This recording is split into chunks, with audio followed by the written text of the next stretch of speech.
Hi friends, welcome to Chandra's kitchen. இன்றைக்கி நம்ம இட்லி, தோசை, சாதத்துக்கு ஒரு சூப்பரான சிக்கன் குழம்பு, அதுவும் 10 நிமிஷத்தில் எப்படி செய்கிறதுன்னு பார்க்கலாம் வாங்க. இப்போ நம்ம குக்கரில் 50 கிராம் அளவுக்கு நல்லெண்ணெய் சேர்த்துக்கலாம்.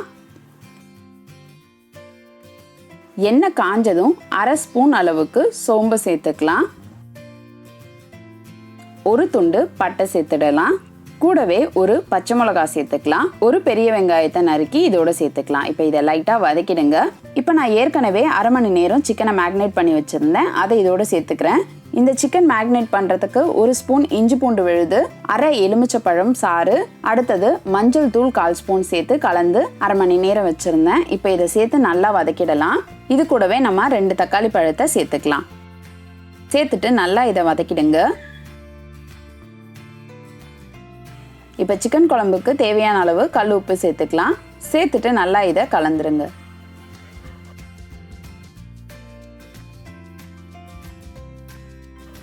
இப்போ வெங்காயம், தக்காளி, சிக்கன் எல்லாமே சேர்ந்து நல்லா வதங்கிடுச்சு. இது கூட ஒரு ஸ்பூன் அளவுக்கு தனி மிளகாய் தூள் சேர்த்து கலந்துக்கலாம். அடுத்ததாக குழம்பு மிளகாய் தூள் 1/2 ஸ்பூன் சேர்த்துக்கலாம். சேர்த்து நல்லா இதை கலந்துருங்க.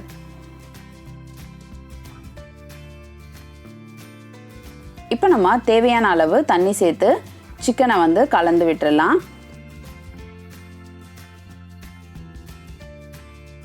இப்போ நம்ம குக்கரை மூடி 2 விசில் வச்சு வேக வச்சிடலாம். உங்கள் குக்கரை பொறுத்து 3 விசில் கூட நீங்கள் வச்சுக்கோங்க. இப்போ இது விசில் வர்றதுக்குள்ளே நம்ம தேங்காய் அரைச்சிடலாம். 2 கீத்து தேங்காவும் கொஞ்சம் சோம்பும் சேர்த்து அரைச்சிக்கலாம். இப்போ குக்கரில் 2 விசில் வந்துடுச்சு, ப்ரெஷரும் அடங்கிடுச்சு. நம்ம குக்கரை ஓப்பன் பண்ணிடலாம்.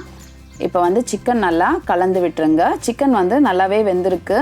இப்போ நம்ம அரைச்சி வச்சிருக்கிற தேங்காவும் சோம்பும் சேர்த்த விழுதை இதில் சேர்த்துடலாம். இது கூட கொஞ்சம் தண்ணி சேர்த்து கலந்துருங்க. இது ஒரு 2-3 கொதி நல்லா கொதிக்கட்டும். இது நல்லா கொதிச்ச பின்னாடி நம்ம புதினா, கொத்தமல்லி சேர்த்துக்கலாம். சேர்த்துட்டு இதை நல்லா கலந்து விட்டுருங்க. இப்போ நம்மளுடைய சுவையான சிக்கன் குழம்பு ரெடி ஆயிடுச்சு. நீங்களும் இந்த சிக்கன் குழம்பு உங்கள் வீட்டில் செஞ்சு பாருங்கள். செஞ்சு பார்த்துட்டு உங்களுடைய ஃபீட்பேக்கையும் கமெண்ட்டையும் எங்களுக்கு சொல்லுங்கள். இன்னும் இதே மாதிரி நிறைய ரெசிபிஸ் உங்களுக்காக வந்துக்கிட்டே இருக்குது. இதுக்காக நீங்கள் செய்ய வேண்டியதெல்லாம் சந்திராஸ் கிச்சனுக்கு இது வரைக்கும் சப்ஸ்கிரைப் பண்ணலன்னா சப்ஸ்கிரைப் பண்ணிடுங்க. பக்கத்தில் இருக்கிற பெல் பட்டனையும் ப்ரெஸ் பண்ணுங்கள். இந்த வீடியோ உங்களுக்கு பிடிச்சிருந்ததுன்னா உங்கள் ஃப்ரெண்ட்ஸ்க்கும் ஷேர் பண்ணுங்கள். நான் இன்னொரு சுவாரஸ்யமான ரெசிபியோடு உங்களை சந்திக்கிறேன். நன்றி, வணக்கம்.